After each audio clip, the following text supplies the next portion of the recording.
Well, thank you very much to our great Vice President.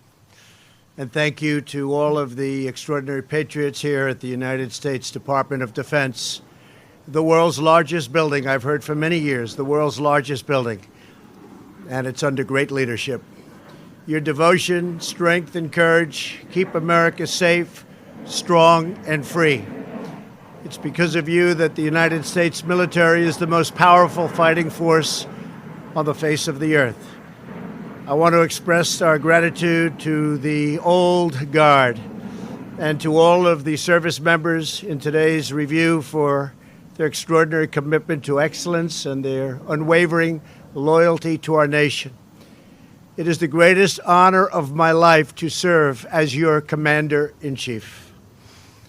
Let me also recognize the incredible U.S. Navy sea chanters and the band for that beautiful rendition of our national anthem. It was really beautiful, and thank you very much. Fantastic job. Thank you. Thank you. We're gathered here today to celebrate the swearing in of America's new Secretary of Defense, Mark T. Esper. Secretary Esper, your lifetime of noble service has prepared you for this immense responsibility, and that's what it is, immense responsibility. On behalf of our entire country, thank you and congratulations. Congratulations.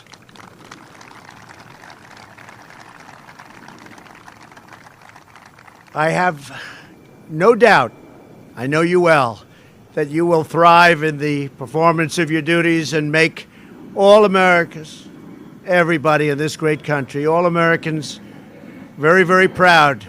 They're right now very proud, but they're going to be even more so as time goes by. People love our country more than ever, and our country is respected again. Remember that.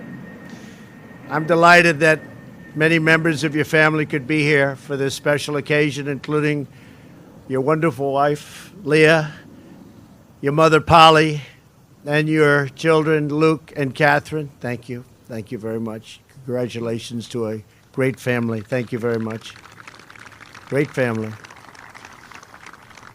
Also joining us are Acting Secretary Kevin McAleenan, Acting Administrator Chris Pilkerton, Director Dan Coates, Representatives Kay Granger, John Rice Carter, and many members of the Diplomatic Corps. With us as well are many distinguished military leaders, Vice Chairman of the Joint Chiefs of Staff, General Paul Selva.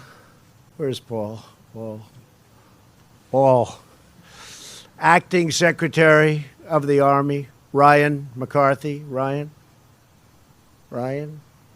Hi, Ryan. Stand up, Ryan. Doing a great job. You're filling big shoes, Ryan.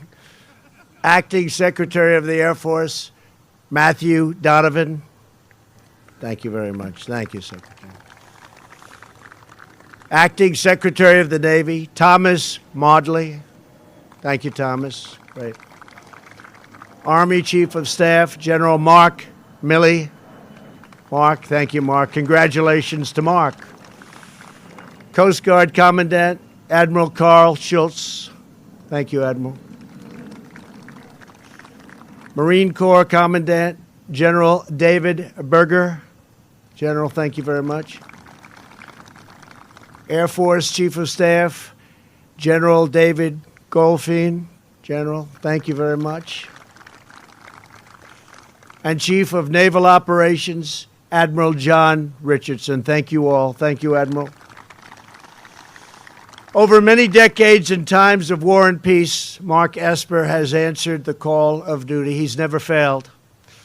He hails from Uniontown, Pennsylvania, the hometown of his personal hero, the legendary former Secretary of Defense, and a great one, George Marshall. Mark attended the United States Military Academy at West Point, graduated in 1986, receiving a commission in the infantry.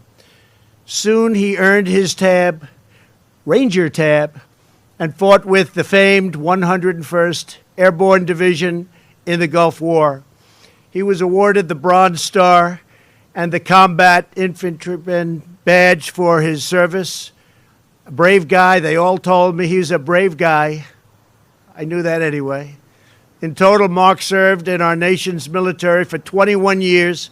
He completed his final active duty assignment right here at the Pentagon on the Army staff, and then returned 6 years later as the Deputy Assistant Secretary of Defense for Negotiations Policy. Over his career, Mark has advanced our national security in a variety of other government and private sector roles. He has worked in both houses of Congress, advising lawmakers. I can see he had some talent because he won, was it 98 to what? No, you got 90, right? Can you believe this? I don't believe it. I heard a 90. 90 to 8, right? I don't know. I haven't heard that sound in a long time, Mark. Now I'm worried.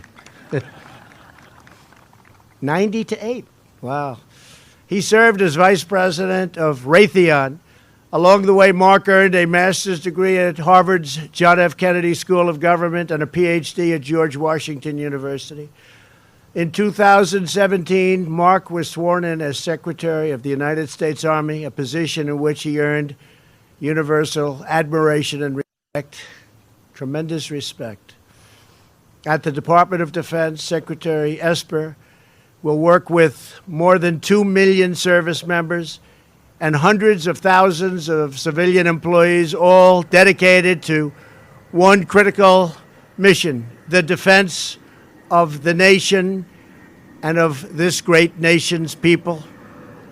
I have absolute confidence that Mark will ensure that our incredible military is fully prepared to deter conflict and to defeat any foe.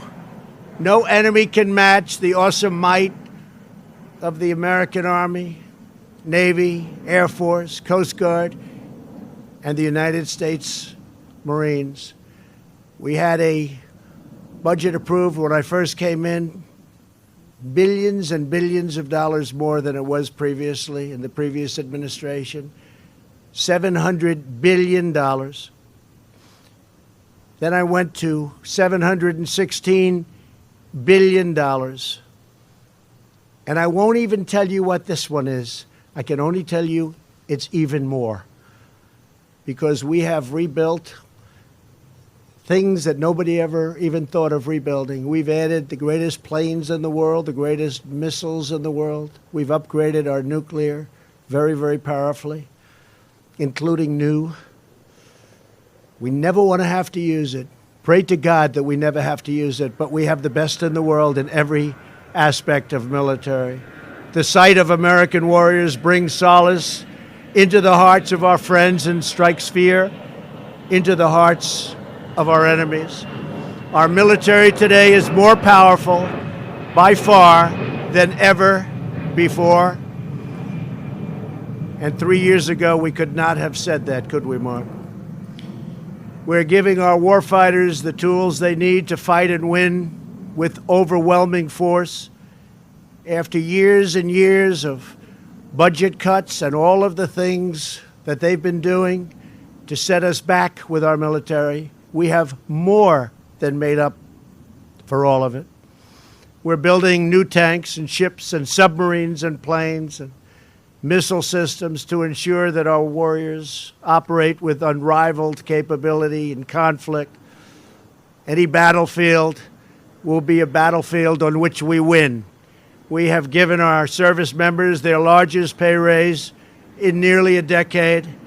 And under this administration, we have faced the challenge of our time with clear eyes, fresh thinking, and bold determination. Our first priority is always the safety and sovereignty of our nation and our citizens.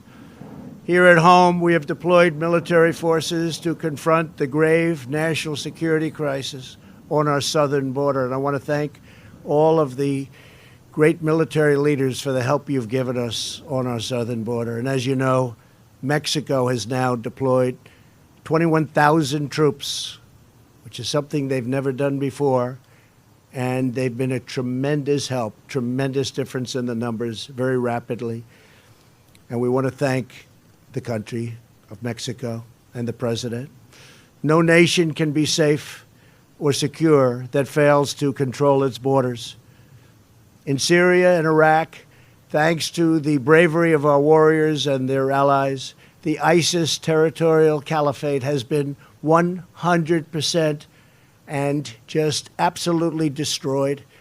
And we did it in a very quick moment of time.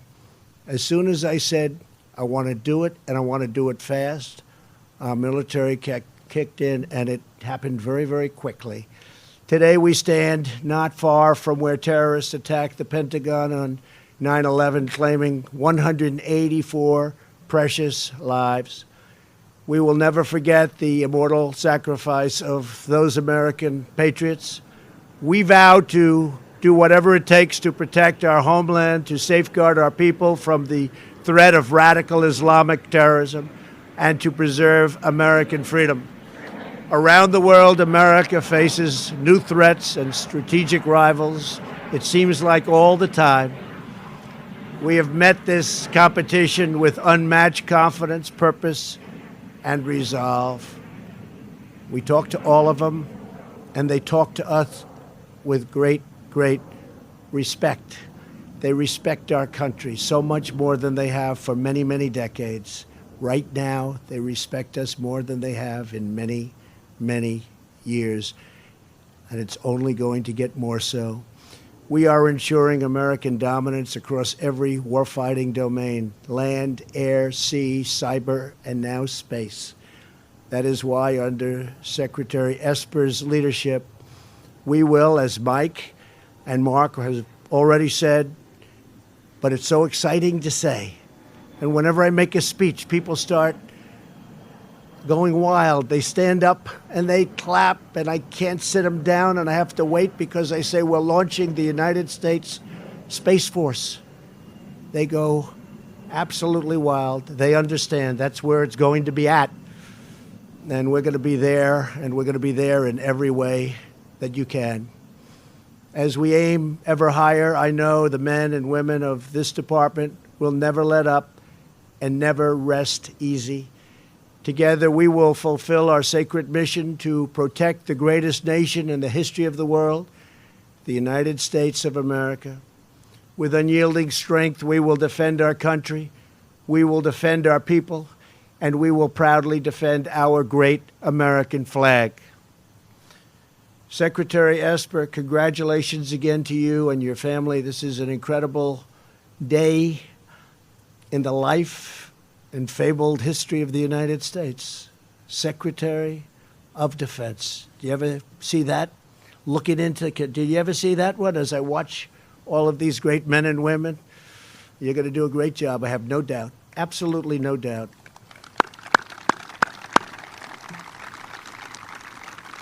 No doubt.